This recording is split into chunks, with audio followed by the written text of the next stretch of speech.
자, 주식TV 우리가 되게 오랜만에 하는 것 같아요.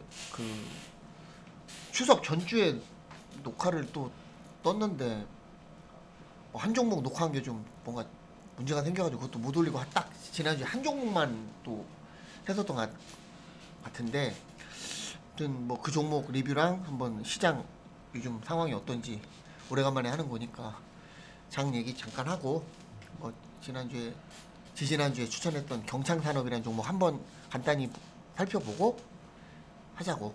그러니까 장은 뭐 추석 지나고 나서 뭐 중국 펑다 뭐 부동산 투자회사의 문제 뭐 이런 얘기도 있었고, 근데 그거에 비해서 그런 뉴스 심각한 거에 비해서는 뭐 장이 크게 영향은 받는 것 같진 않고, 근데 금요일날 뭐 장중에 좀 오르는 것 같더니 또 밀려가지고 끝나긴 끝났는데 잘 모르겠어요. 장 얘기 장은 여전히 그냥 뭐 오르락 내리락 하고 있는 장이어가지고 뭐 특별하게.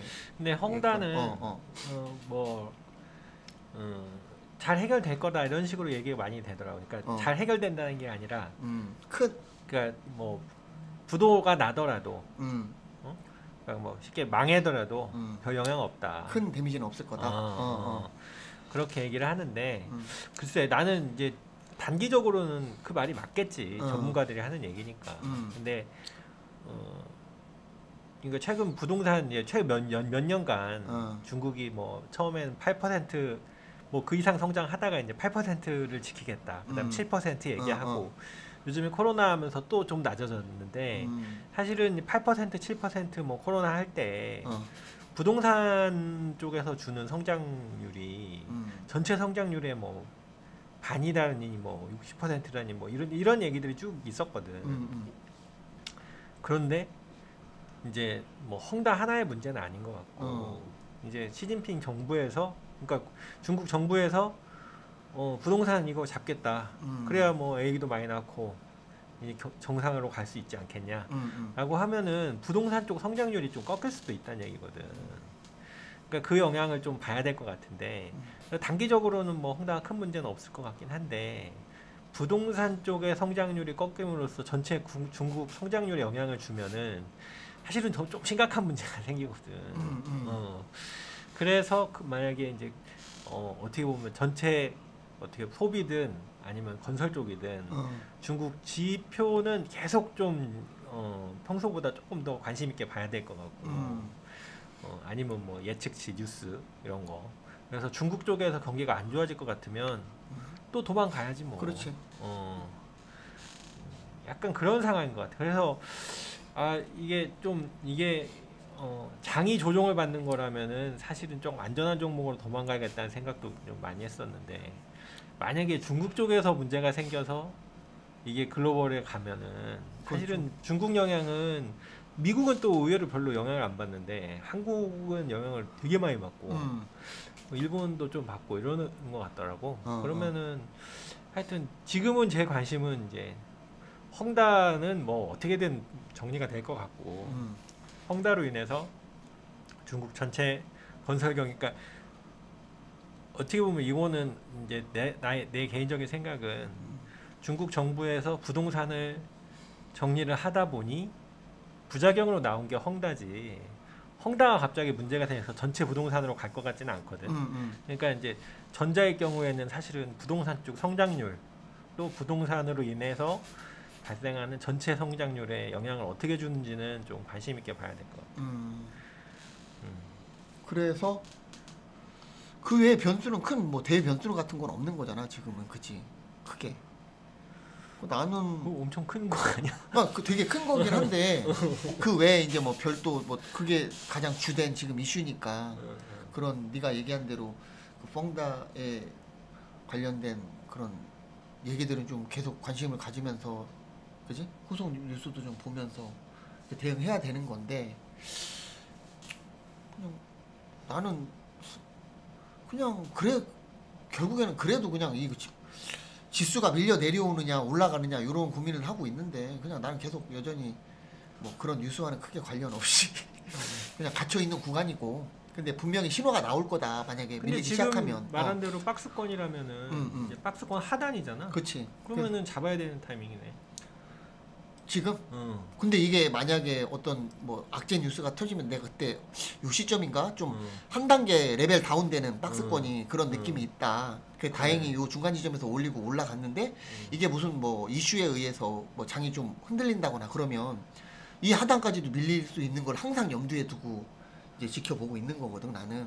그러니까 지수로 따지면 한 2,950 정도까지도 언제든지 밀려도 이상하지 않은 그런 장이라고 보고 있어서 그러니까 뭐 근데 사실 지금 뭐 지수 종목을 우리가 뭐 매매하고 이런 게 아니기 때문에 그건 크게 뭐 영향을 받을 건 아니겠지만 지수가 이 정도 밀리는 거는 웬만한 종목들은 다 밀릴 수 있다라는 얘기잖아.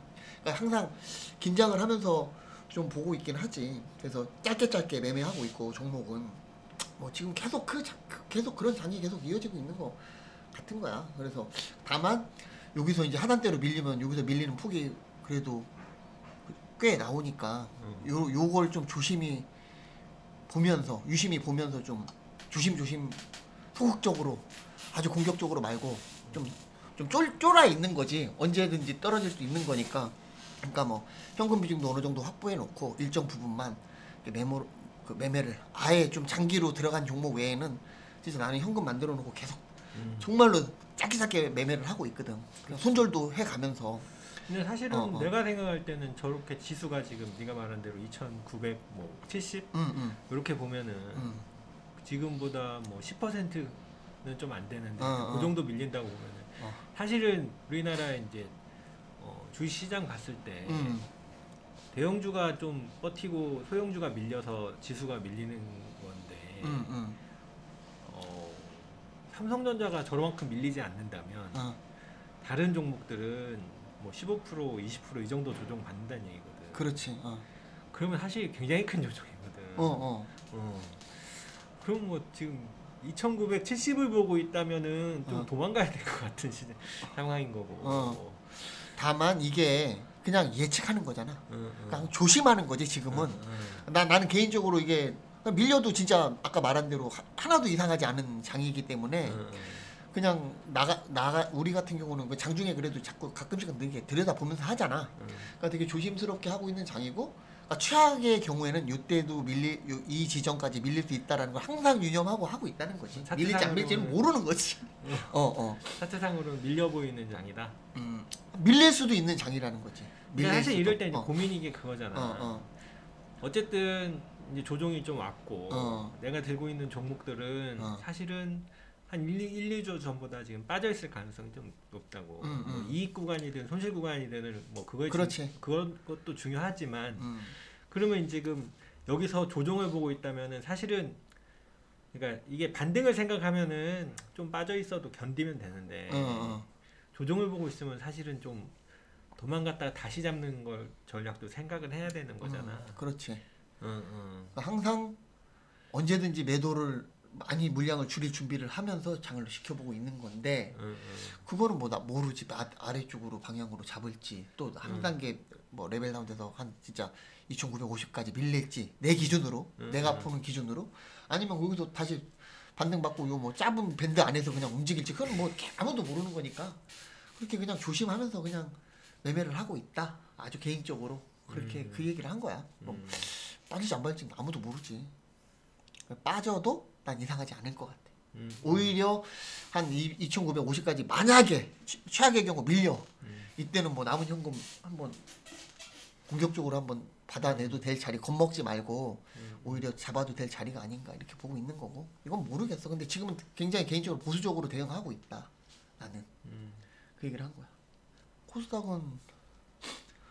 코스닥이 여전히 코스피에 비해서 나름 강한 것 같긴 한데 그렇다고 해서 뭐 아주 나이스하다고도 볼 수도 없고 요 고점은 여전히 고점을 조금씩 높여가고는 있으나 그게 크게 뭐 유의미하지 않다. 뭐 계좌에서 뭐 후삭 종목을 많이 갖고 있으면 뭐 계좌가 불고 있고 막 이런 상황은 아닌 것 같고 여전히 그냥 종목 잘 잡아서 그게 운이 됐던 실력이 됐던 잘 잡아서 수익 낼 수 있으면 나이스한 거고 뭐 그냥 뭐 별 의견 없는 것 같아. 내 개인적인 의견은 그냥 여전히 오르락 내리락 하고 있는 장이다. 그렇게 보고 있는 것 같아. 그래. 너도 그렇게 생각하는 거야? 후삭은? 나는 솔직히 나는 뭐 이렇게 좀 안 좋은 쪽으로 생각을 하고 있고. 후삭? 양쪽 다. 어, 사실은 코스피가 지수가 무너질 경우에 코스닥 지수, 그러니까 요즘 지수랑 종목이랑 이렇게 보고 있으면 지수가 조금 밀려도 개별 종목들은 좀 하락폭이 큰 경우가 많거든. 그러니까 지수는 이제 그러니까 이게 약간 이제 좀 재밌는 장이긴 한데 대형주가 코스피고 코스닥이고 대형주는 좀 지켜주고 소형주가 많이 밀리기도 하고 코스닥 같은 경우에는 좀 좋아 보이는 건 내가 생각하기에는 2차 전지나 바이오 쪽에 대형 종목이 쭉 가는 경우가 좀 있어. 그런 경우에는 뭐 소형주가 와장창 밀려도 지수 자체는 지수는 좀 받쳐준다고. 그러니까 이게 지수만 보고 이렇게 차트를 보고 있으면 강해 보이는데 사실 내가 체감하는 맞아, 나도 그 얘기를 한 거지. 코스피보다 훨씬 안 좋거든. 그러니까 나는 뭐 지난번에도 똑같은 얘기를 했던 것 같은데 약간 아래쪽에 방향을 두고 뭐 매매를 하고 현금화 할 수 있으면 현금화 하고 약간 이제 그렇게 대응하고 있는 거지.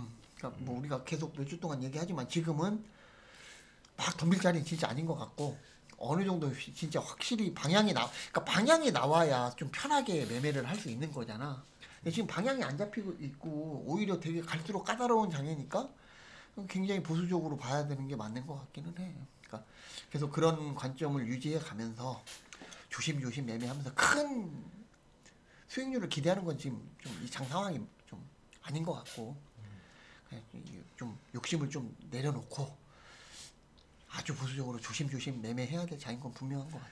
네, 너무 간단한 얘기를 너무 길게 한 것 같다. 그렇게 하고 종목 우리 딱 지난주에 한 종목 했는데 경창산업이었어, 그지?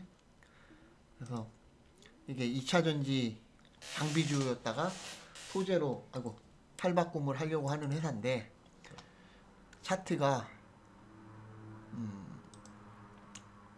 당시 되게 아마 이날이 우리가 그날도 아마 뭐 사정이 있어서 아마 이날 얘기를 했을 거야.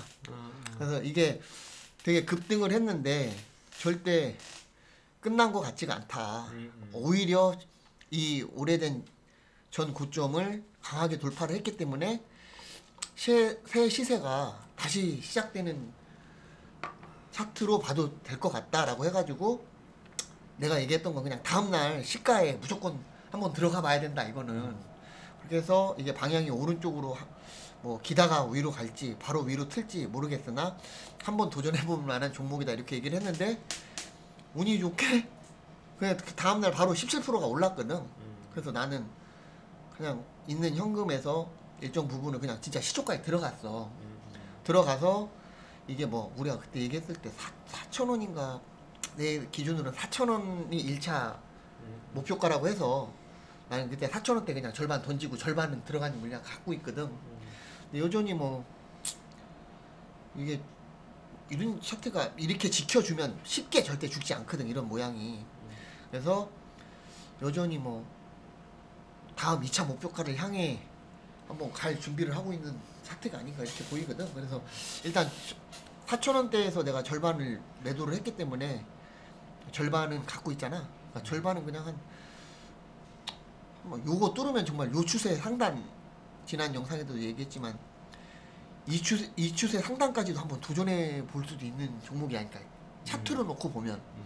그러니까 어찌됐든 절반은 이익 실현을 했기 때문에 이제 절반 물량을 좀 마음 편하게 갖고 있어도 되니까 한번 나는 좀 끌고 가볼 생각이거든.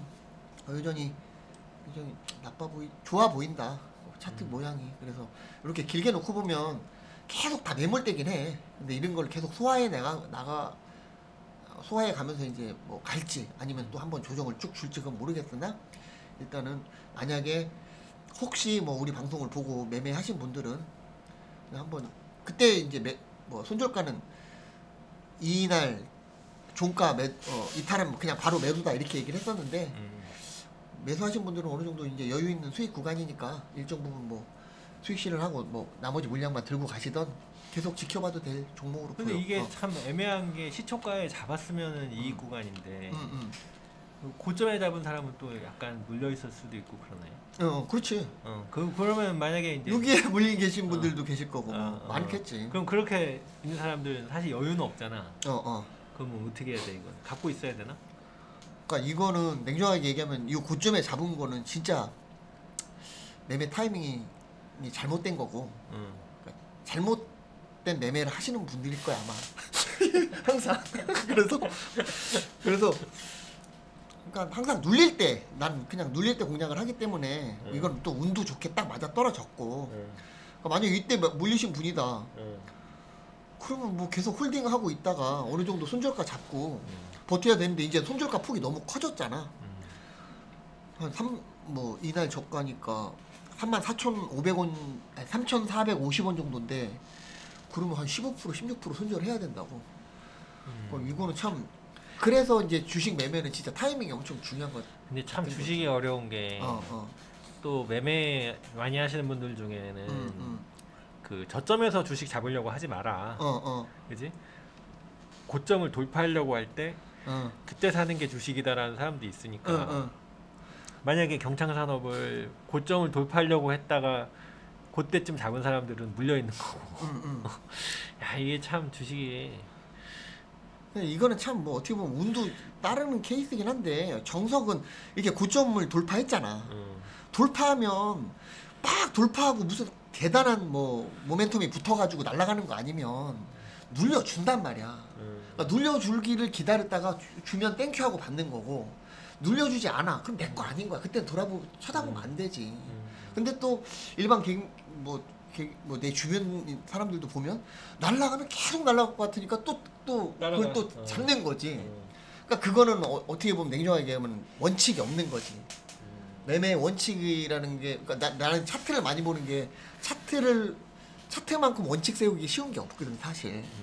근데 그런 원칙이 없이 하시는 분들은 힘들어. 여기서 원칙 하나 마지막 하고 정리하지 뭐. 어떤 거? 그러니까 요 타이밍에 어떻게 하는 게 원칙인지 다시 한번 얘기해주고 끝내지 뭐. 나는 얘기했잖아. 여기서 4,000원대 절반 매도했기 때문에 나머지 절반 물량은 그냥 부담 없이 가져간다. 그래서 뭐 매수자리까지 와도 절반 가지고는 수익을 낸 거기 때문에 어쨌든 이 종목 가지고 익절을 하고 나온 거잖아.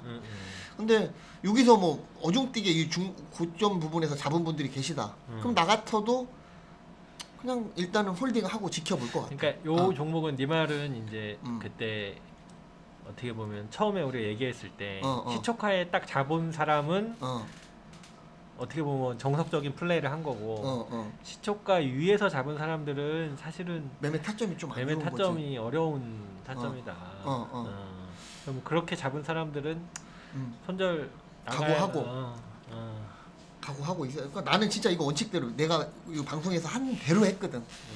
해서하고 4,000원대 돌파했을 때 절반 그냥 그때 분위기가 막 상도 갈 분위기였었어 장중에는.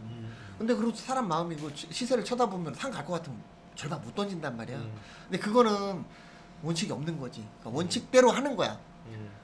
근데 이제 원칙도 이제 공부도 좀 하고 이렇게 볼 줄 아는 분들이 원칙이라는 게 생기는 건데 그렇지 않은 분들 막 이날 잡고 이런 분들은 조금은 좀 문제가 있지 않나 이렇게 생각을 하는 거지. 다만 잡았다면 그래서 상방으로 갈 가능성이 나는 개인적으로 높다고 봐. 그래서 그냥 홀딩하고 이런 거는 뭐 한 15% 손절 잡아야 되지 않겠어? 여기 매도하지 않는 한 한 번은 가고 만약에 현금 여유가 있는 분들은 한 절반 정도에 혹시 밀린다 싶으면 추가 매수하고 하다가 요거 절반 가격 깨고 내려오면 그냥 바로 매도. 그래. 이렇게 하는 전략이 맞는 것 같아. 그래. 그렇게 정리할까? 경창산업은 굉장히 강해 보인다. 힘이 있어 보여 차트도. 그러니까 잘 관심 있게 눌릴 때 한번 또 봐도 괜찮을 것 같기도 하고 그런 종목인 것 같아. 그러니까 그래 경창산업 리뷰는 여기까지 하자고. 끝.